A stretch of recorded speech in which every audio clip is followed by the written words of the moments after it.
Terkait apa ini pengembalian pendahuluan gitu. Kalau mereka sudah susah dari kedudukan, dari diizinkan, Ya. banyak berhak tuh melakukan pengembalian pendahuluan. Oke, itu merupakan fasilitas yang diberikan dari DJP, Mas ya, buat para wajib pajak gitu ya, gitu. Terkait mungkin ya pasti status SPT-nya harus LB gitu ya, harus lebih bayar nih kawan pajak gitu. Nanti setelah mencontreng itu terus submit SPT, apakah wajib pajak perlu form khusus untuk mengajukan permohonannya? Ada lebih bayar 100. Kita teliti nih dari pajak masukannya. Oke. Setelah kita teliti, ternyata yang bisa dikembalikan hanya 75. 75. Oh, haknya tetap didapat oleh wajib pajak.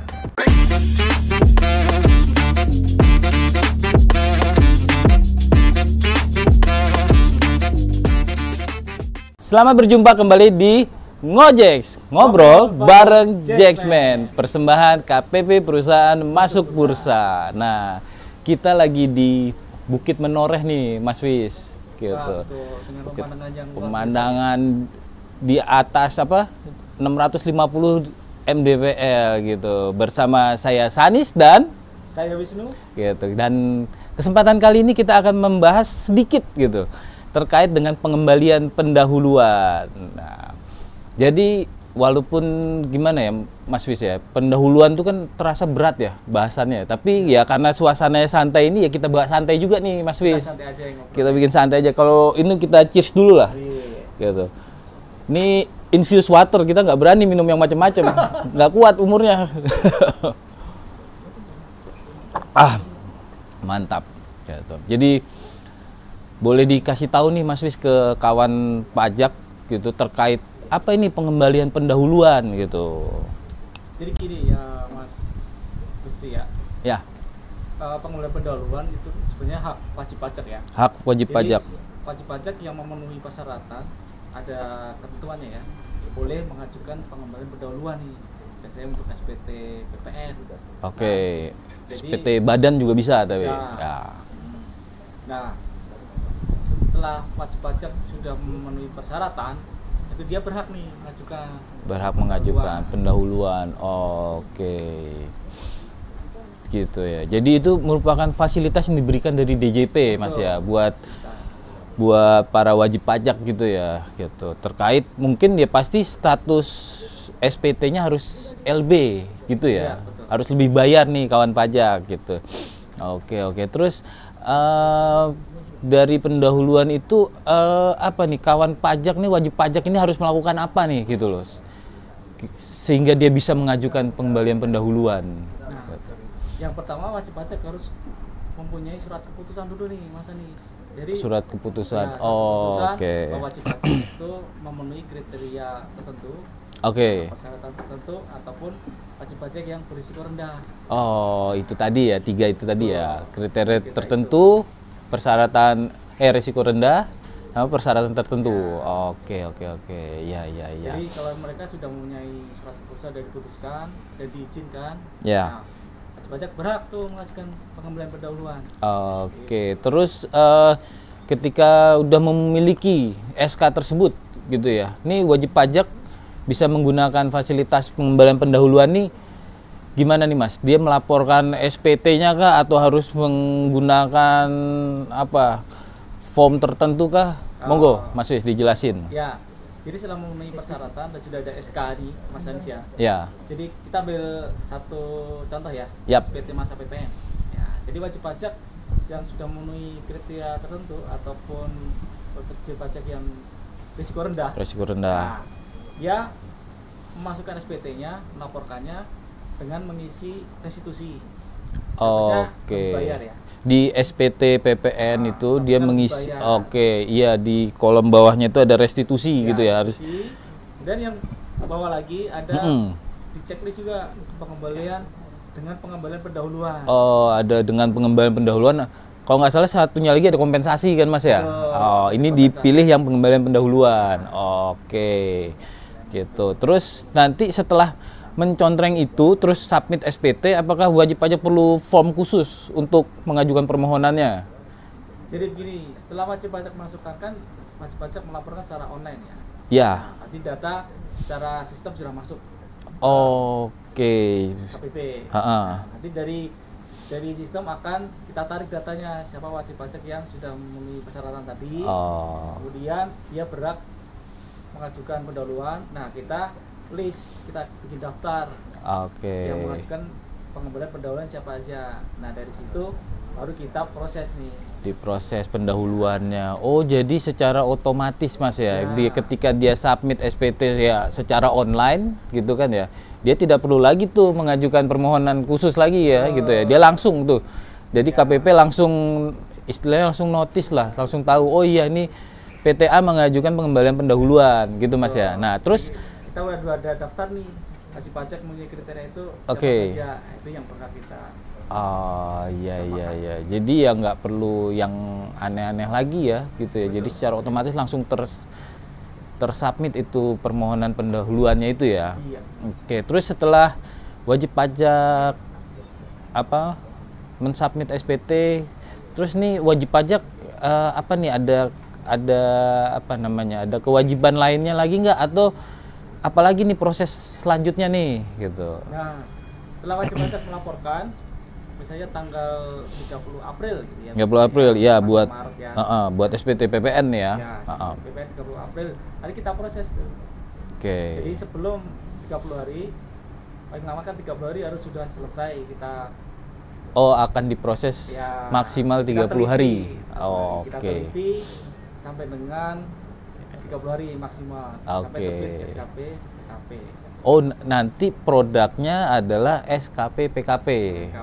Sebagai dasar untuk kita kembalikan nih berapa yang harus kita kembalikan. Wajib pajak misalnya nih, wajib pajak di SPT-nya ada lebih bayar 100. Kita teliti nih dari pajak masukannya.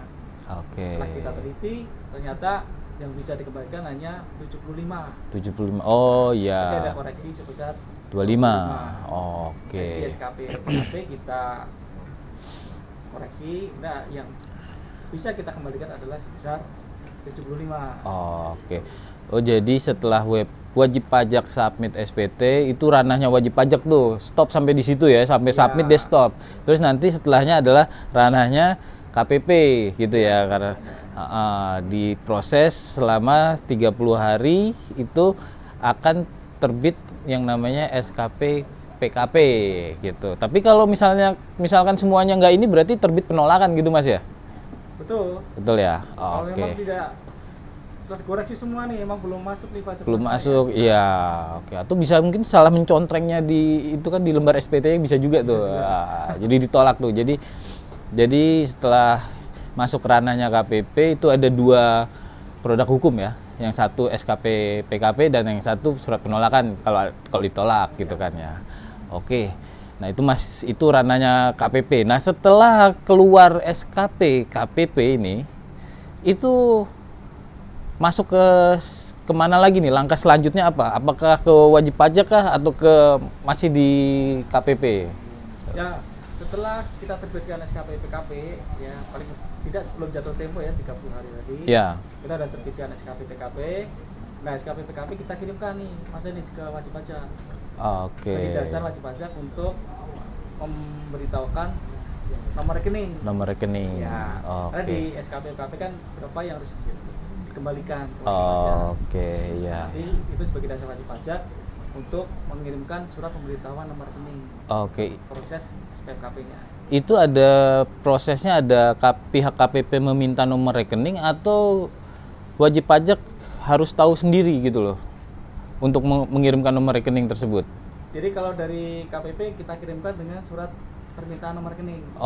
Jadi produk SKP KPP-nya itu dibarengi dengan permintaan nomor rekening. Oke. Nah ini jadi buat kawan pajak gitu kan, untuk pengajuan pengembalian pendahuluan ini step-stepnya juga ya sedikit banyak jadi paham nih kalau menonton Ngojek ini ya. Ya, jadi kawan pajak jadi lebih mengerti lah tentang pengembalian pendahuluan nih dengan menonton acara Ngojek sini ya gitu. Jadi setelah KPP mengirimkan permintaan nomor rekening gitu kan, berarti balik lagi ke wajib pajak ininya ya, ranahnya ya. Jadi ya wajib pajak harus mengirimkan gitu kan ya, permintaan nomor rekening itu yang sesuai dengan NPWP-nya ya gitu. Oke. Terus kita juga ada jangka waktunya nih Mas Anies, setelah SKP PKP terbit 30 hari harus segera diterbitkan untuk proses SPMKP.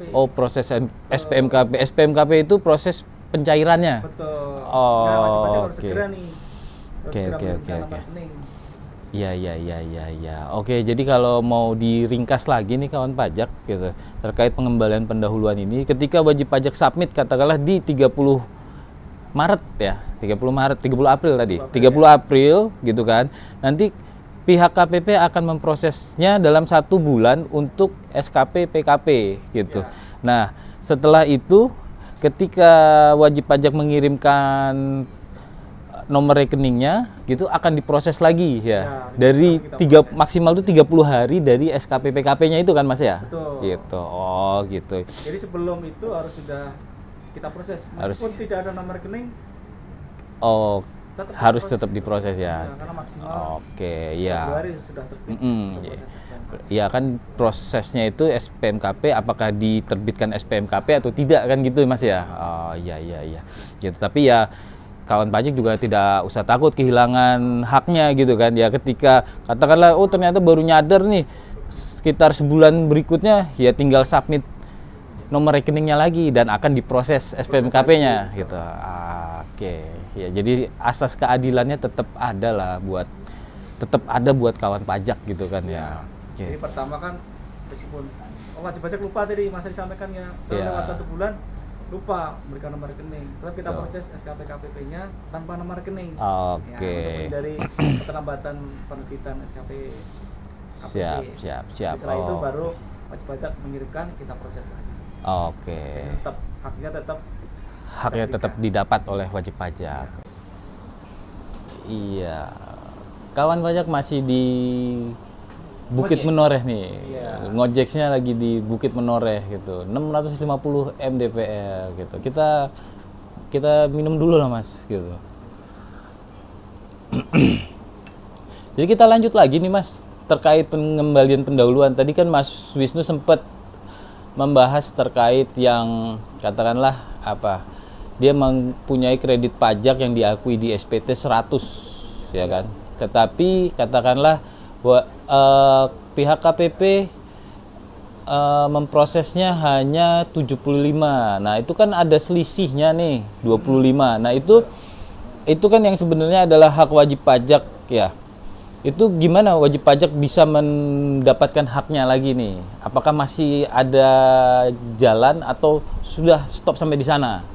Nah, wajib pajak untuk koreksi tadi ya yang kita sampaikan tadi, wajib pajak ada lebih dari 100, kita koreksi nih, yang bisa dikembalikan hanya 75.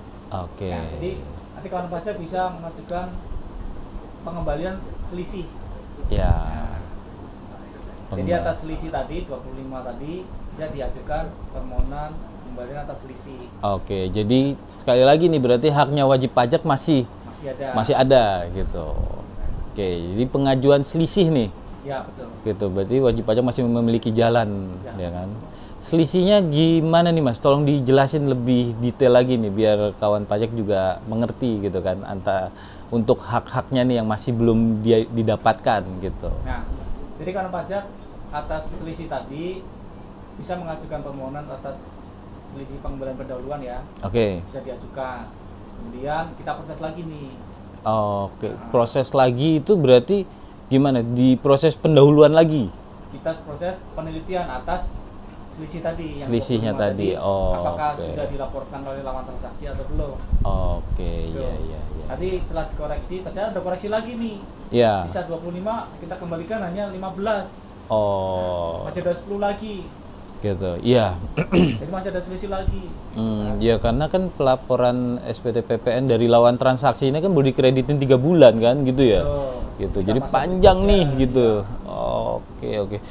Gitu ya, lumayan ini juga. Nanti kan prosesnya ya ngajuin lagi, proses lagi sebulan ya kan, pencairannya sebulan, ini panjang lagi gitu Mas ya. Ada apa? Ada solusi lainnya lagi nggak selain ngajuin selisih nih? Nah, untuk memudahkan kawan pajak semua, untuk selisih itu bisa dilakukan pembetulan, Mas. Bisa dilakukan pembetulan. Nah, jadi di masa tersebut atas selisih tadi, Iya. pembetulan, kemudian dimasukkan di kompensasi. Oke, jadi katakanlah kita membicarakan SPT PPN April ya, gitu. Jadi yang setelah kita menerima SKP PKP dan SKP KPP pencairannya gitu kan ya, yang 75 tadi gitu kan. Jadi kawan pajak itu bisa melakukan pembetulan SPT Aprilnya gitu ya. Gitu. Dengan berarti men-state di sana ada kelebihan 25 itu ya. Oke, dan memilih yang sebelumnya memilih pengembalian pendahuluan sekarang memilih kompensasi gitu ya. Oke, kompensasi katakanlah ke masa berikutnya nih, ke masa Mei gitu. Oke. Gitu. Nah, kalau itu haknya masih ada di situ. Oke, kalau itu berarti ya udah plek-plekan 25 gitu kan, sisanya itu selisihnya itu ya 25 ya. Pindah ke masa Mei 25 gitu ya. Oh, ya itu jadi lebih apa ya? Lebih singkat ya, lebih ringkas ya. Gitu daripada menunggu-nunggu nih 25-nya ternyata lawan transaksinya dari kawan pajak ini baru melaporkan 10 ya kan, 10 lagi, 5 lagi, prosesnya panjang lagi gitu loh. Kalau kita runut tadi kan untuk pengembalian pendahuluan itu sampai dengan cair itu membutuhkan waktu 2 bulan lah ya maksimal ya gitu. Tapi kalau dengan metode kompensasi ini ya setelah mendapatkan SKP PKP dia mau melakukan pembetulan langsung gitu kan, gitu. Bahkan nggak perlu nunggu SKP KPP keluar. Gitu. Aja kita kompensasi ke masa berikutnya. Oke, ini sangat tercerahkan banget nih Mas, gitu. Kita di suasana yang santai ini kan juga kita memberikan solusi juga nih buat kawan pajak terkait pengembalian pendahuluan gitu. Jadi istilahnya cash flow-nya dari kawan pajak ini kan lebih lebih mudah didapat gitu ya daripada ketika harus menunggu pemeriksaan kan gitu ya.